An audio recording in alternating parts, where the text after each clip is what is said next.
Aidan O'Brien looking on at Churchill Downs yesterday ahead of the Kentucky Derby. Photo, Michael Reaves, Getty Images. There's a very old saying in racing that the fittest horse wins the Guineas, the luckiest horse the Derby, and the best horse the St. Leger.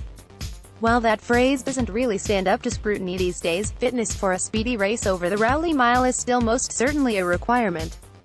The Aidan O'Brien-trained five-halves favourite for this year's 2000 Guineas, 3.35 Newmarket, Gustav looks fit and well, having won the Guineas trial at Leopardstown 3 weeks ago, but those of us backing the O'Brien second string, Saxon Warrior, must play the guessing game as he hasn't been seen since October.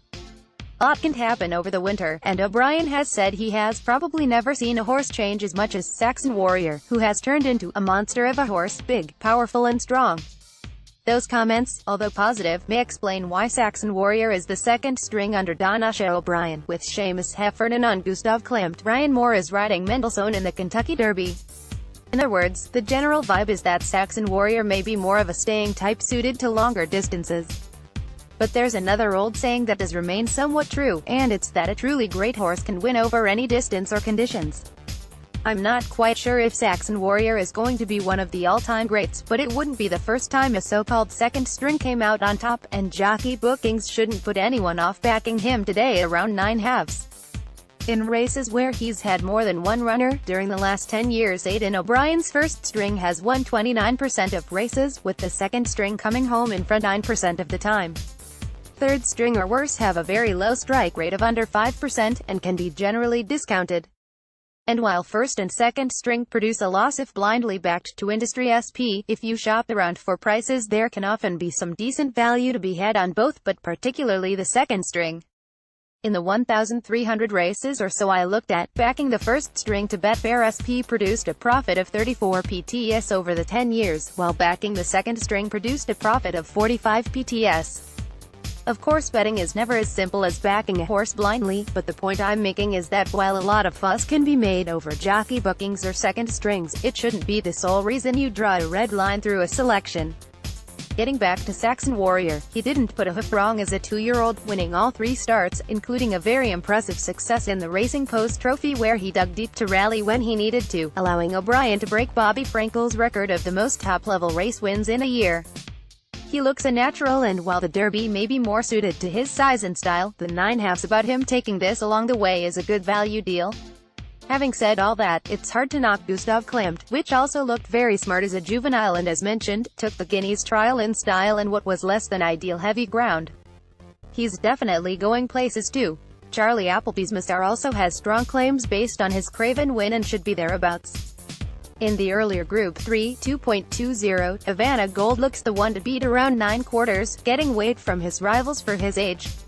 In tomorrow's 1,000 Guineas, 3.35 Newmarket, Wild Illusion is tipped for Charlie Appleby at odds in the region of 9/1. She was very smart as a 2-year-old and reversed the Prix d'Amel form with Soustraction when successful in the Group 1 Prix Marcel Boussac at Chantilly back in October. That definitely puts her in the frame for this, and while Aidan O'Brien's Happily is probably the one to beat on paper, her price of 9/4 is too short for me in an open-looking renewal. Each way I backed third time lucky at 20 over 1/16 in a large field handicap at Newbury last time, and while I've mentioned before that he's inconsistent, his mark is now quite low at 93. That makes him an attractive bet for the Spring Lodge Stakes at Newmarket today, 1.50, and I'm hoping to get a double-figure price about Richard Fahey's 6-year-old, which won the Cambridgeshire in 2015. Asterisk last week's each-way selection, Relentless Dreamer, was placed at 33 over 1. Weekend UK selections 1.50 Newmarket, third time lucky, EW 2.20 Newmarket, Havana Grey 2.40 Goodwood, Torian Star 2.55 Newmarket, Defoe 3.35 Newmarket, Saxon Warrior 3.35 Newmarket. Sunday, Wild Illusion Soccer, Mark Hughes replaced Mauricio Pellegrino as manager at Southampton in March, and he has a lot to do in a short space of time with the Saints priced 11/8 for relegation. They are away to Everton today, and while the Toffees are enjoying a reasonably good run of form, the away side have a lot more to play for. I'm backing Southampton for the win at 13/8. Racing, trained by Roger Varian, Defoe is certain to go off at a very restrictive price in the Group 2 Dunedin Jockey Club Stakes at Newmarket, 2.55, possibly around 1/2. But the 4-year-old colt is impossible to oppose, with the only blot on his copybook last term being a below-par performance in the St. Leger. He was as good as ever on his reappearance last time when taking the John Porter Stakes at Newbury, and definitely has more to come. Irish Independent.